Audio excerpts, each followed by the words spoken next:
Salut tout le monde. Pour ceux qui ne me connaissent pas, je suis Octavie Royal Kiala Kim Mumpai. Si c'est pour toi la première fois de me suivre, je te souhaite les bienvenus chez Femmes Sages en Jésus Wisdom Ministry. Et si tu n'es pas encore parmi mes abonnés, clique rapidement, facilement, now. Abonne-toi maintenant pour ne pas manquer la prochaine vidéo. Eh bien, aujourd'hui, je vais parler sur un thème qui va vraiment nous intéresser, plus. Je pense que c'est un thème qui va plus intéresser des hommes et des femmes célibataires. Et alors, mon thème d'aujourd'hui, je l'ai intitulé « Je peux demander à Dieu la femme ou l'homme de ma destinée ?» Je réponds directement oui. Tu peux demander à Dieu la femme ou l'homme de ta destinée. Tu peux demander juste par un simple signe. Rapidement, nous allons lire la parole de Dieu et vous allez comprendre pourquoi est-ce que ma réponse a été oui. Nous sommes dans le livre de Genèse au chapitre 24. Je vais commencer à partir du 12e verset. La Bible nous dit ceci. Et il dit, Éternel, Dieu de mon Seigneur Abraham, fais-moi, je t'ai prie, raconter aujourd'hui ce que je désire et use des bontés envers mon Seigneur Abraham. Voici, je me tiens près de la source d'eau, et les filles des gens de la ville vont sortir pour puiser de l'eau. Que la jeune fille à laquelle je dirai, penche ta cruche, je te prie pour que je boive. Et qui répondra, bois. Je donnerai aussi à boire à tes chameaux, soit celle que tu as destinée à ton serviteur Isaac. Et par là, je connaîtrai que tu uses de bonté envers mon Seigneur. Amen, amen. Je me suis arrêtée au 14e verset. Si vous avez le temps, vous pouvez continuer à la maison. Donc ici, on nous parle de ses serviteurs. C'est un serviteur d'Abraham. Abraham lui avait demandé d'aller trouver une femme pour son fils Isaac.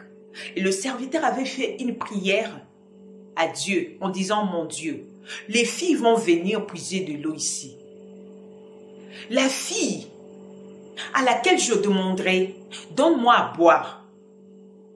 Et qu'elle me répondra, bois et je donnerai aussi à tes chameaux.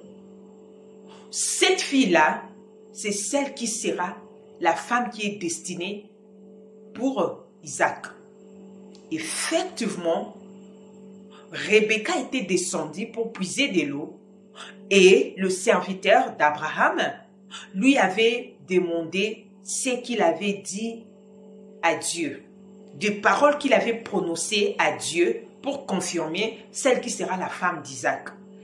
Rebecca était là, le monsieur a demandé de l'eau à Rebecca. Rebecca a dit, bois et je vais aussi donner à tes chameaux. C'est alors que le serviteur d'Abraham a compris directement que la femme que Dieu a destinée pour Isaac, c'est celle-ci. Vous comprenez? Donc, il faut demander la femme de ta destinée à Dieu. Il faut même demander les signes.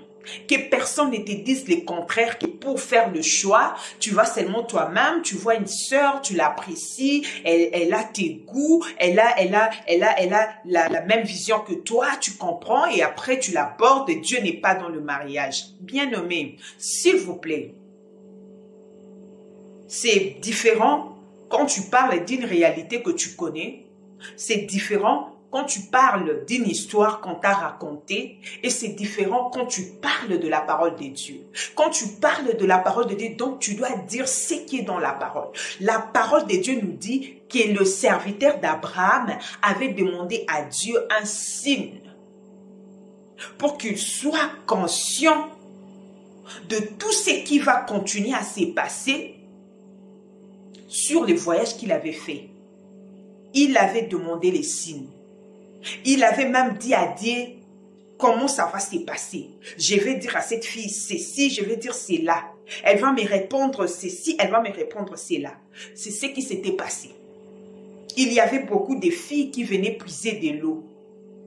Pourquoi Rebecca avait répondu de la même manière que cet homme attendait pour confirmer celle qui sera la femme d'Isaac? Pourquoi? Parce que cet homme avait prié, cet homme avait demandé à Dieu. Pour se marier, on demande la volonté de Dieu. Pour se marier, on demande à Dieu de te montrer la femme de ta destinée et l'homme de ta destinée. Oui, la femme de ta destinée existe. L'homme de ta destinée aussi existe. Beaucoup de gens ont de problèmes sérieux dans le couple parce qu'ils n'avaient pas demandé à Dieu l'homme ou la femme de leur vie. Ils se sont engagés par sentiment, parce qu'elle est comme ça, parce qu'elle parle bien, parce qu'elle est intelligente, parce qu'elle est ceci, parce qu'elle est cela, sans demander la volonté de Dieu. Beaucoup plairent aujourd'hui dans le couple. Oui, même ceux qui ont demandé la volonté de Dieu, même ceux qui ont de signes que c'est lui, c'est l'homme de ta vie, celle-là est la femme de ta vie, auront toujours de problèmes dans le couple parce que c'est comme ça.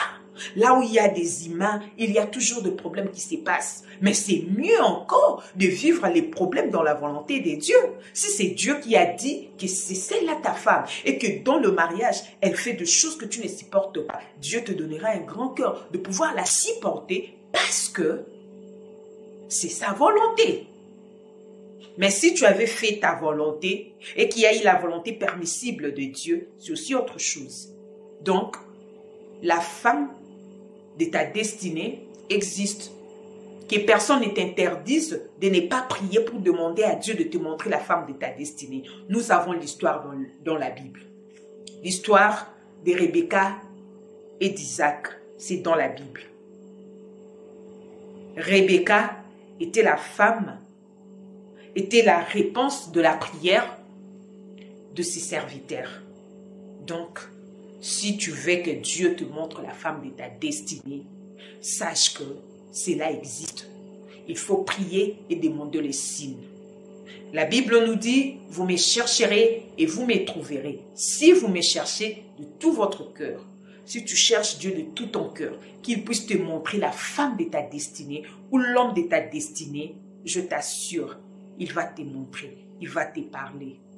C'est mieux de demander la volonté de Dieu que de faire des choses selon son intelligence. Même la Bible nous dit, ne vous appuyez pas sur votre intelligence. Il faut toujours demander la volonté de Dieu.